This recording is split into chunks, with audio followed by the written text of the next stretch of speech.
Get it? Yeah. Alright. Shalom, shalom. Shalom. This is your brother Kahan. Brother Shalom. Alright, from the GMS Prophetic Vibration Camp here in Trinidad with another lesson, through the power and spirit of Yahweh Hashem, Yahweh Shai. So first and foremost, Kal Alayam, La Alahayam Nawa, Yahweh, Hashem, Yahweh Shai, Al-Kakudash, Yahweh Shai, Barakatah Yahweh, Barakatah Yahweh Shai, Barakatah Yahweh, Barakatah Yahweh Shai, Barakatah Yahweh, Barakatah Yahweh Shai.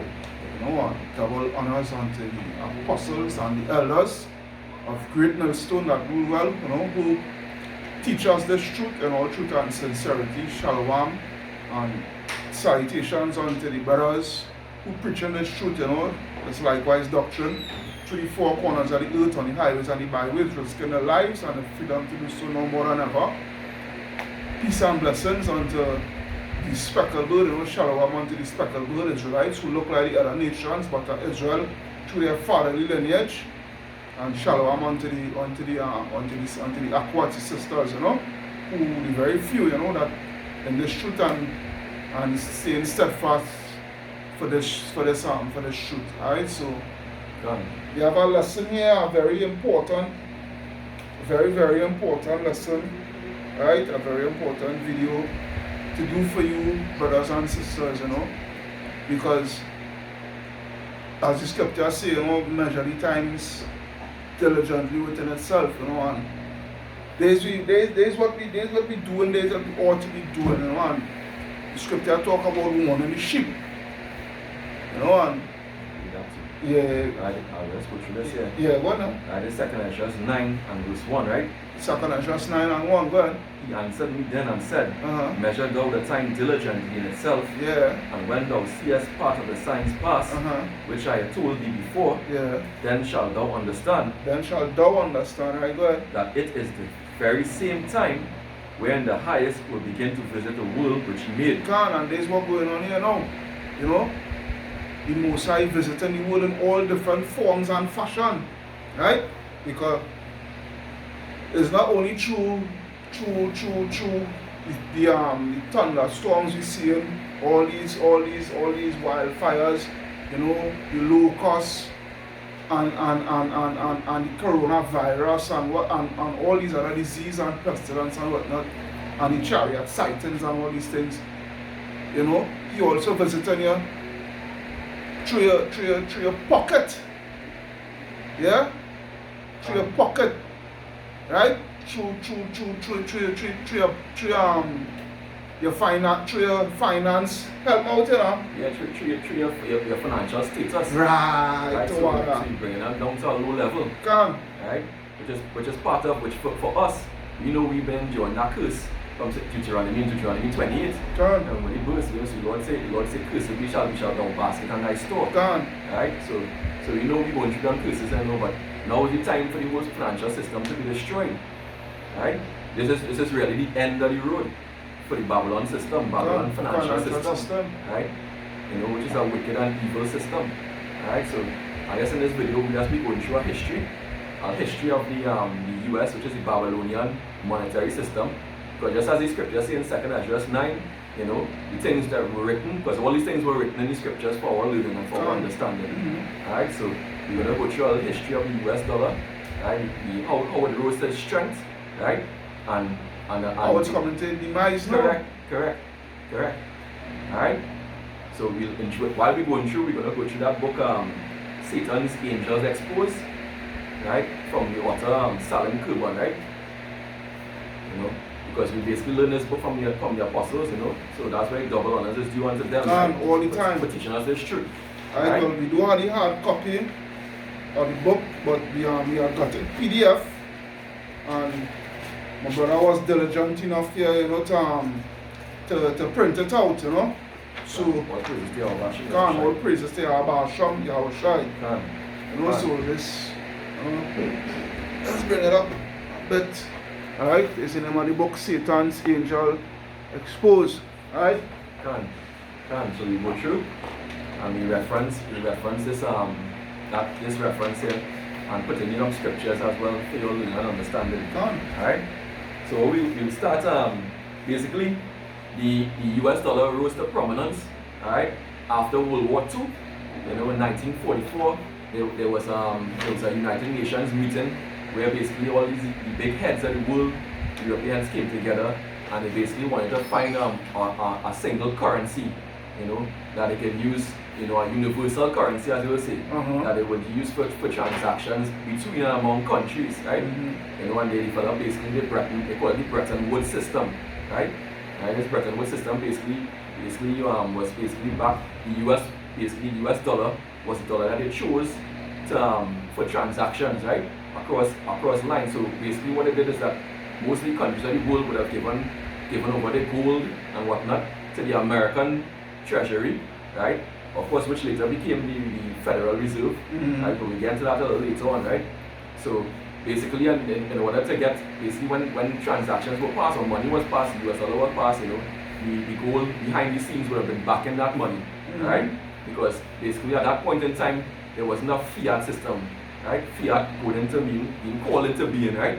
It's just money that they just create from nothing. And say, well, and put to the people that this is the money, this is the new currency, and this is what they establish, and you have to go by that.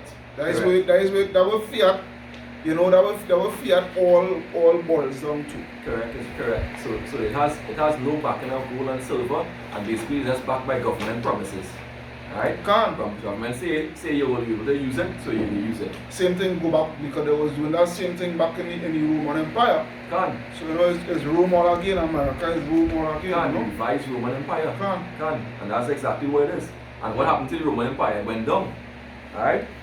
So after they did this, basically what happened is that the other countries of the world would have realized that America was doing a lot of spending, and through wisdom they begin to understand and begin to get worried and wonder, how come they do all this stuff, right? What about my goal that they have? Yeah. Alright? Because it was obvious because you're doing all this spending, all these projects, all this spending in your military and your social programs and what have you, and it's obvious these other nations, they're going to start to worry about the gold, because they know they already had made an investment within you and what have you. So they're studying, well, if you're spending all this money, it's obvious we're using our gold to be having all these finances to do what you're doing, whatever it is that you're doing. There's a lot of military investments. Yeah. Alright? So what they started to do is that they started to basically request back their gold. Right? And at mass amounts too, large amounts. Yeah. Large amounts. These are the nations. All these other countries are the nations, right? And I would just say countries, because we know what a nation is. Yeah. Right? Yeah. So basically what they were doing, requesting back from the United States to get back their gold, get back their silver, right? And basically America realized that, hey, they really, they wouldn't have told you this, but they didn't have enough gold and silver to pay back, right? But we'll go into that later on, the reason why they didn't have enough gold and silver to pay back. So what President Nixon did, right? What President Nixon did in 1971, August 15th, right, is that he took off the gold backing, the gold standard off of the US dollar, right? Basically, he removed the gold standard, right? In order to put an end to the other countries basically requesting back their gold. Because back then, if I could say this, right? Yeah. Back then,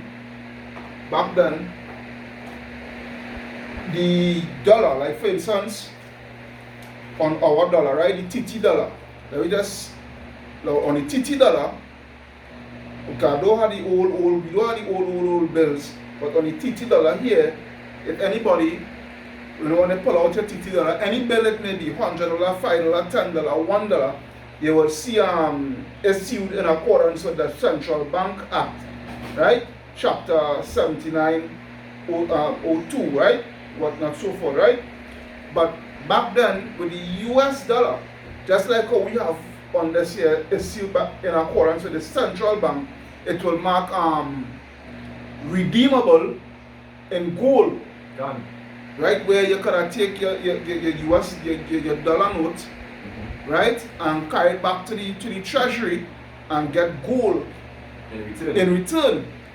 Right? But and all that was set up why? Because people didn't want to carry around huge amounts of gold, right? That was the genesis of the whole thing, right?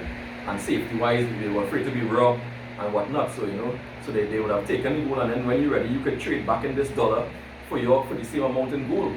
Right? And that's basically the basis of it all, right? Because just one more thing, because I think too, when Nixon did pass that order that the US, where you stop back the US dollar by the gold, I don't know if it was at that time. I think it was at that time. Yes, it was at that time. Had to be where it was illegal.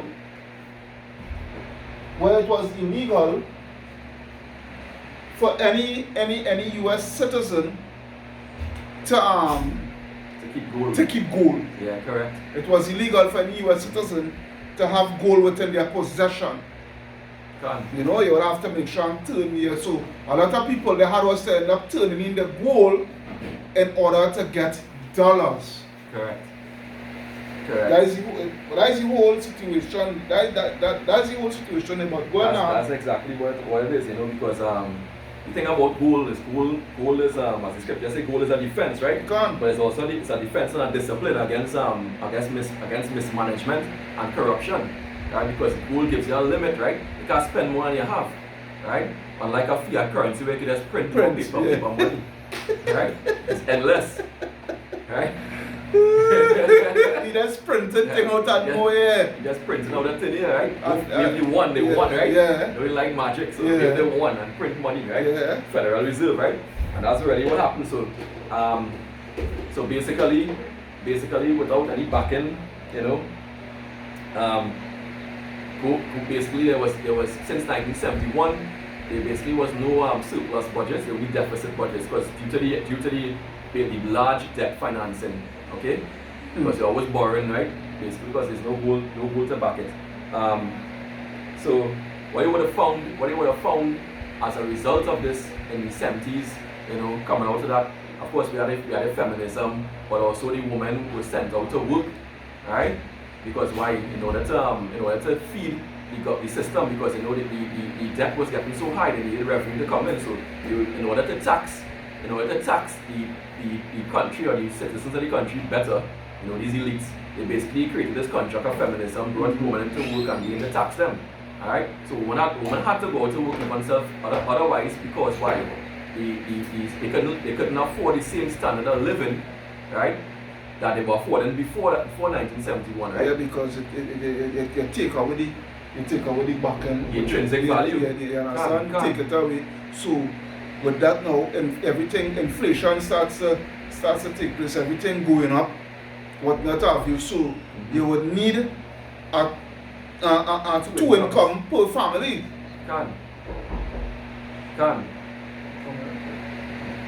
So that's really what going on there. You need income. So what happens is that they would have gone out to work during the 70s, and then by the 80s, 90s, whatever savings that they would have had, would have been gotten depleted. Alright? So then what happened next? They brought on the onset of credit cards. Right? So everybody, needed a credit card just to survive alone. Not just for surplus, but just to survive. So what happened then? Everybody became more and more into debt. Into debt, yeah. Right? To the situation we have now. But the thing about it is we're making the money, we're making the economy crash so much more now is that a lot of people, they're giving up their credit cards. They're trying to get themselves out of debt. Instead of keeping on being in debt. And that too, which is the most logical thing to do, right? Get rid of debt. Right? It will be detrimental to the system. To the system. And it'll make the system crash faster. Because the system is based on debt. Correct. So they have to keep you in debt, basically. The system is based on debt because you're borrowing. Because what people are understand as always bring out on the highways and byways, a lot of people you gotta understand this. Number one, the Federal Reserve, the US Federal Reserve, It is not owned by the government. The government do not control the Federal Reserve. The US government has no say in the Federal Reserve. Alright? The Federal Reserve is controlled by the banking elites, which is the Rothschilds, the Rockefellers, the J.P. Morgans, and what have you, right? These big wigs. Right? And by the Federal Reserve being owned by these people, these individuals, these sinister individuals, the US government always has to borrow, right? They always have to borrow that money. And they have been constantly borrowing and borrowing and borrowing and borrowing and borrowing. Even to this day, they have been borrowing. And how they pay back is a whole Ponzi scheme. How they pay back through basically through more debt. Through more debt, yeah. They pay back through more debt. I'll put you that in detail just now and show you how it operates, right? How basically they do it. Alright? Because it's a giant Ponzi scheme, you know, it's fraudulent. And when you really think about it, it's a fraudulent investment scheme. Alright? And with all the countries in the world being members. Alright? Yeah, because nearly every country has a central bank. And that's what I keep telling people too. A lot of you all stupid so-called Trinidadians go on there to say go and vote, right? Trinidad and Tobago has a central bank. We have a central bank. And the central bank, we do not own the central bank. The central bank, it is owned by the Rothschilds. Alright? Because it's the central bank where all the commercial banks in the country is where they get the currency of the country from. And the foreign exchange. Right? And the foreign exchange, right? Which is the same, but they call it what? The central bank. That is the bank where distributes the money. Right? So if the central bank is not being owned, not being run by the people and the government of Trinidad and Tobago, what's that? What does that show you? That the government has no say concerning the money of the country. Whether it be Trinidad and Tobago, whether it be Guyana, whether it be Jamaica, whether it be what country it may be. Alright, but well now. Yeah, and basically, you know, we're talking about exactly the Ponzi scheme, right? Mm-hmm. In any Ponzi scheme, those who invest early and who are the heads of everything, for example, like the banking elites, they run the central banks and the Federal Reserve, right? Mm-hmm. And the IMF, okay? And the World Bank. And the World Bank, right? So basically, they're the ones going to be getting rich out of this thing. You know? Of course. And the ones who, just like that Ponzi scheme, those who come in earlier get richer and those coming later. Well, the ones who speak actually, they set up the Ponzi scheme. Correct. So they are the ones that get the top of the pyramid, right? The top of the pyramid go always eat the food. Yeah, and basically everybody else is that they are servants, right? They are the lender, and everybody else basically is the borrowers, right? I have a scripture in Proverbs 21:7. Okay, yeah. Okay, that quick one. Proverbs what? 22:7. Alright, so that's really what's going on there, you know. So what they would do is that if the loans that they take, for example, what really happens is that the treasury, right? The treasury basically said when they realize they don't have enough money, they would basically talk to the Federal Reserve, and the Federal Reserve would basically print the money that they need, alright? And when they print the money and give it to the treasury, the treasury would issue an IOU, right? Also called government bonds, mm-hmm. right? To the Federal Reserve, right? And when countries that trade with the United States of America, when they trade with America and give their products to America, you know in scripture they talk about the merchants. When the merchants shall hold on America, because why they're making all their money from America's system, right? The market is a big market. So when they sell, basically they get the US dollars. But what they do with the US dollars, they reinvest the US dollars back into American government bonds. Mm. Alright? Basically, that's what they do. So every time they receive money in US dollars, instead of investing in their own and changing to their currency, they keep it in US dollars and invest back in US in bonds. In bonds. Right? So then what does the Treasury do again?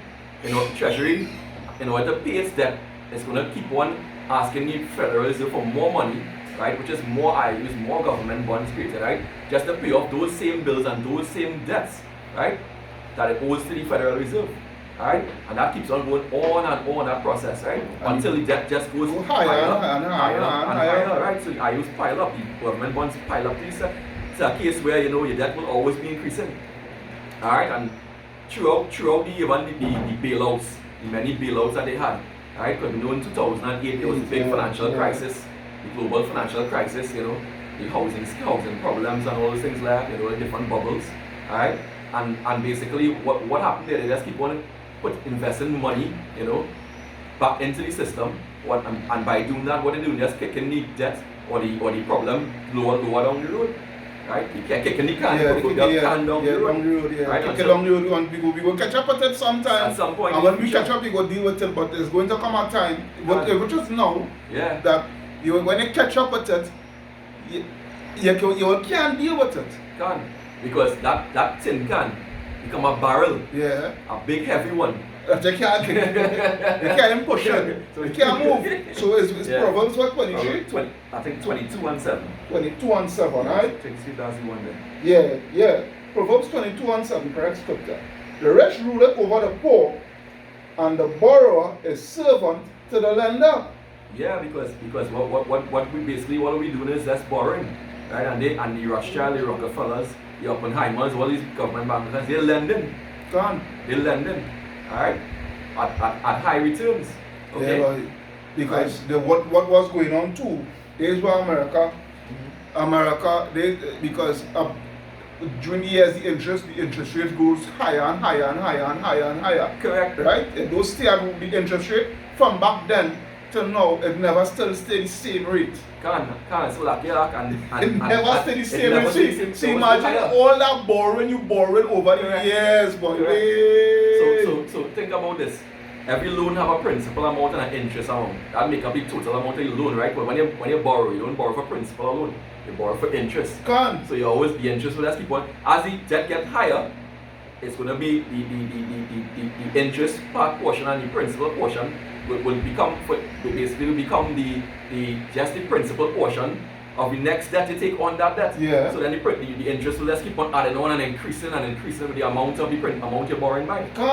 So the debt could only get bigger, and that's the case in America now. If you look at the debt clock, 26 trillion. They take off the debt clock. You saw the debt clock on Wall Street. Yeah. So I think it was on Wall Street. Yeah. And like it gets so embarrassing that they had to take it off. But the thing is, they will tell you it's 26 or 27 trillion or something like that. But really and truly, America is way much more debt than the in right now. Than what they're telling you right now, Slovakia. You know, that is just a smoke screen, bro. As they call it in accounting, is what they call it is window dressing. Mm-hmm. In accounting, they call that term they call window dressing, right? Where you manipulate the financials and manipulate the reports to show favorable. And that's the same thing they do with the inflation rate. That's how they hide in the high level of inflation right now. Right? So that's how they hide it. Alright? By doing that, just that. And basically, that's how the debt just keep on piling on. Through the process of the IOUs keep on borrowing from the Federal Reserve. Federal Reserve keep on printing money, and every time they print money, the inflation increases, right? Because each dollar is worth less than the one before. I'll give you look, for instance, the US military, right? Mm-hmm. America had us to borrow money in order to go and fight that two-front war, which is Afghanistan and Iraq. They had us to borrow money, right? And the thing is, that war is still going on to this day because they still have soldiers in Afghanistan, they still have soldiers in Iraq, all right? Despite yes, they had a drawdown of soldiers and whatnot, but they still have soldiers there doing support roles and what have you. But the thing is, what I'm saying is this: they borrowed money to go into that war, and from every year, from April 2003, I can't remember the exact date that they invaded Iraq, right? But I know it was in April for sure. And I would himself say It was in 2000, was it? Not 2003. Yeah, 2003. 2003. But let me go a year back, 2002, when they went into Afghanistan, right, to topple the Taliban, right? Because remember the Taliban was the governmental structure in Afghanistan at the time, right? So when they topple the Taliban, all that, so from 2002 to 2020, 18 years, every single year, they have been borrowing money to help sustain that war, to keep that war going on. You know, keep borrowing money to finance the military industrial complex and what have you, so that these contractors will always be getting a cash flow to make weapons, uniforms, cavalry vests, all these things. And they keep on propping them up, and just like one of the big ones is Boeing. Yeah, Boeing right now. Yeah. And they've always been bailing out Boeing and those countries. Why? But they produce the weapons of war. And the computer guidance systems and all these things. For the fighter jets and the stealth bombers and all these things. The R&D, the research and development and all those things. Yeah. Right? So right. I mean, right now, you know, I know you see Robert T. Kiyosaki came out with his a video, you know, basically, you know, the author of Rich Dad Poor Dad, and in that video, you know, he said, he admitted, you know, the American economy is done for. It's done for. You know, we talk about the debt to GDP ratio, but that's the ratio that you use to measure your debt. Alright?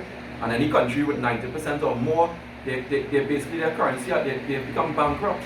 Their system has crashed. And right now America, I believe, if I'm not mistaken, is at 115%. Wow. Right? So that stimulus money that Trump pumped into the system, I think it's about 3.3 trillion. Right? That was just to keep it running, you know. But Babylon will not be healed. Right? I have a scripture in Jeremiah 51:7. Jeremiah 51:7. Yeah, you can bring it up. Yeah. Alright. So Babylon, it wouldn't be healed, right? That's just pushing the can down the road, right? You know. And all this thing about COVID-19, right? What they're bringing this COVID-19, it's a veil, right? Just the veil they put over people's eyes. Right? 51:19, is it? 51:7. 51:7. Yeah. Alright, this is Jeremiah 51, verse 7. Alright. It says, Babylon had been a golden cup in the Lord's hand that made all the earth drunken. The nations have drunken of her wine, therefore the nations are mad. Right? Babylon is suddenly fallen and destroyed. Howl for her, take balm for her pain. If so be, she may be healed. And Babylon not healed. Right? All that balm is that stimulus money that they pump into the economy. Right? They're trying to ease the pain of Babylon. Right? But Babylon pain is not eased because Yahushua is taking them down. Alright? Right? These elites, they can't kick the can down the road no longer. Alright? So what they do? They create a crisis condition now to bring in the new world order. Right? And they've always been creating crisis conditions. We go into that a little later on with the book. Yeah. Alright? You know, basically when they create a crisis condition, they have certain legislation in the United States, you know, executive orders, right? Where basically, you know, the President of the United States will have dictatorial powers. Them executive orders is where them going over the Constitution. They override. They override that. That's what I want to say. They're overriding the Constitution. Right? And bringing laws that is against. Because, for instance, again, I'm glad I said that. Yeah. The same Federal Reserve,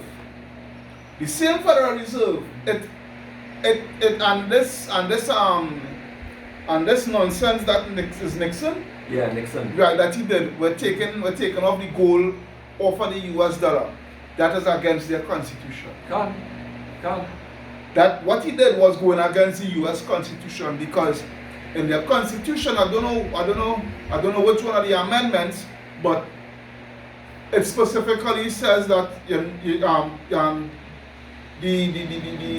dollar is to always coincide, something to that effect, is to always coincide. If you go and look at and research it as well, but it is to coincide with the gold. You're not supposed to take off the gold the gold backing off of the dollar. And that's for a purpose. That was basically to keep up checks and balances on the system. Right? Because as we said before, you can't spend more than you have. But now with this fiat system, that's what the elites were able to do. Right? In other words, they were able to enrich themselves much more than they could have on a gold-back system. So gold is truly a defense. I wish I had that scripture, you know. I will get out this now. Right? Gold is a defense. This is Habakkuk 2, and I will start at 3. Right? For the vision is yet for an appointed time. And the spirit as well. But at the end it shall speak and not lie. Though it tarry, wait for it, because it will surely come, it will not tarry. Right? And the elders and the apostles and the elders was warning you all about the situation that is upon us here now. You know, and I'll tell you all, you know, never take heed or never pay to any mind, because as you that's watching the smoke screen and thinking, well, everything going all well and good, but not knowing, as we was just saying, the elites was just kicking the can down the road. So you think, you know, everything running smooth. When truth and in fact, behind the doors, or when they lift up the lid, is because there's a whole set of worms underneath that can, or underneath that saw. These are the ones who devising iniquity on the beds. Right, so let me continue. In secret, in secret. The secret societies, in other words. Right? They counsel on foreign relations, right? You know, they build a burgers group, the trilateral commission, alright? That's where they devise these plots. Yeah. Right? To run the whole world and control the financial system. Behold, his soul which is lifted up is not upright in him, but the just shall live by his faith. Yea, also because he transgressed by wine, which is his philosophies. And part of this whole monetary scheme, this whole setup is part of his philosophies. Right? His wine. He is a proud man, neither keepeth at home, who enlargeth his desire as hell and as death, and cannot be satisfied, but gathereth unto him all nations. Right? Tree of fiat currency. Right? Tree of petrodollar. And heapeth unto him all people. Shall not all these take up a parable against him, and taunt him, proverb against him, and say, woe to him that increaseth that which is not his? How long? Right? And lady point are coming to, right? Because you increaseth that which is not yours. You can take all the gold. You take all the gold for yourself and give people a bunch of paper and tell them, well, hey, that will be going with now, you know?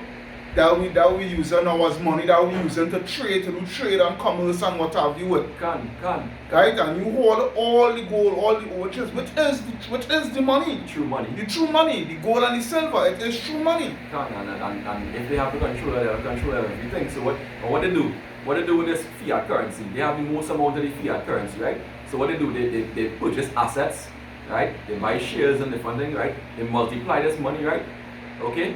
And that's what you're talking about, increasing that which is not yours, because that money, first of all, that fiat system is a corrupt system, right? It's not a true system. No. Alright? So that all those riches they get, and it's not really theirs. And Trinidad, the thing about it is trying to back their currency to that US currency. You know? Because you're trying to go dollar, it is backed by nothing more than the US dollar. Right? You see when the other day when they're saying it, we have to be having a low reserve foreign exchange, whatnot, so forth, and it's hurting our dollar and this and that and the other. Watch when they go see some more coming for Trinidad. Well, all those things are plans.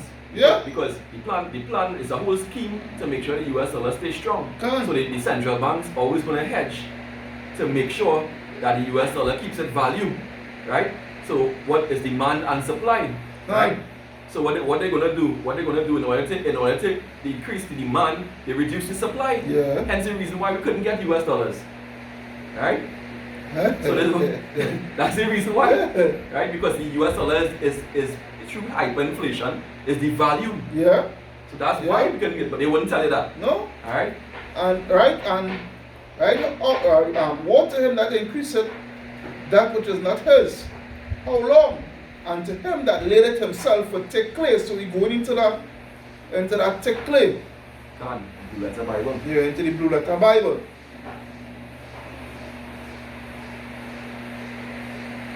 Right? Strong's H 5671. F-teat. Right?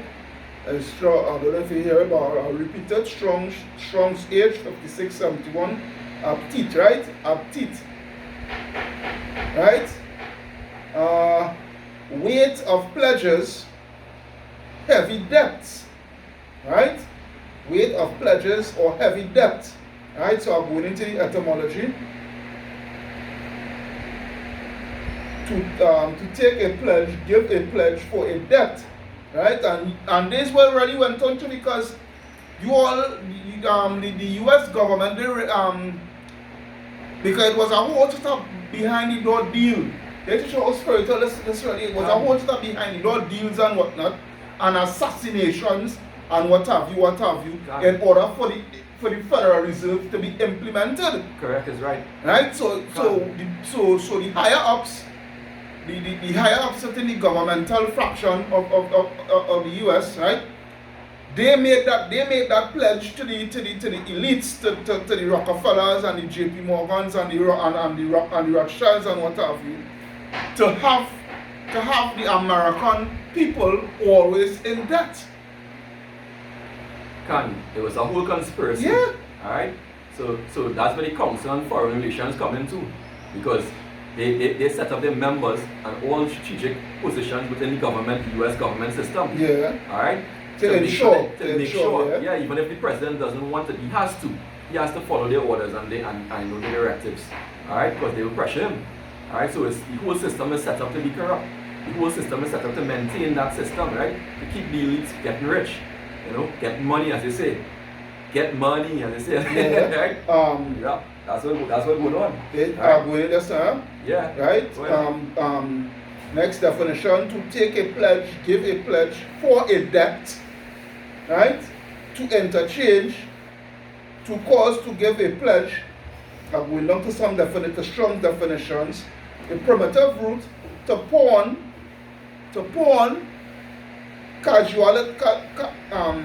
casuatively, to lend on security, figuratively, to entangle. Right? And that's exactly what happened now, right? America entangled. In right? debt, in heavy debt. Even if you try to get yourself out and live and also and start living within it, means they can't. Because that means the whole system will collapse. So as long as they keep on bailing out these struggling financial institutions, buying out toxic mortgages, taking on debt of the citizens, alright, and printing more money, the system is doomed, and it's already doomed. It's gone too far. Yeah. It's gone too far. And it's so doomed that who is going to is all you who take out mortgages, right? Take out 20, 30-year mortgage, right? All you who with life insurance, right? Pensioners, you're always going to lose out on your pension plans. A lot of you are going to be homeless, right? A lot of new landlords also, because of the coming down here now, they're coming with the property tax, right? And because of what's going on now, a lot of people can't work because of this coronavirus business. A lot of people cannot work, so they can't pay the rent. And when they come with that property tax, landlords and collecting rent where they can be able to put forth to pay the property tax. So what is going to happen? They also is going to be end up homeless. They can't. Those who don't take the microchip, and whatnot, and even among the brothers, that's why I say the whole on thing material, you have to have faith, right? And at the end of the day, even if you own your own place, you still have to pay property tax. Yeah. Alright, so you can still end up homeless. All you pensioners, look, that's what it was. I by the hotel there, talking to the receptionist and asking them what was the situation concerning since the coronavirus and work and what. They say a lot of them get laid off who haven't called back as yet, and what they're doing, they're giving visa packages and whatnot. What they're doing right now. And some take it, someone take it as yeah, they're still on the fence. And while using her term, a female worker, she dealing with housekeeping, she came and say, boy, you know, just what it was, we was talking about this thing and whatnot. But she don't want to say it, really, but little she know that what me and the brother was now talking about, me and the brother was now talking about it. She say, they come again with this thing, and it's best that she's saying it's best I take it. Because if I don't take it, I mightn't get this offer again. If they do come with an offer again, it might be way less. Right? Which I don't know which she was talking about, which was the visa package. Right? This whole monetary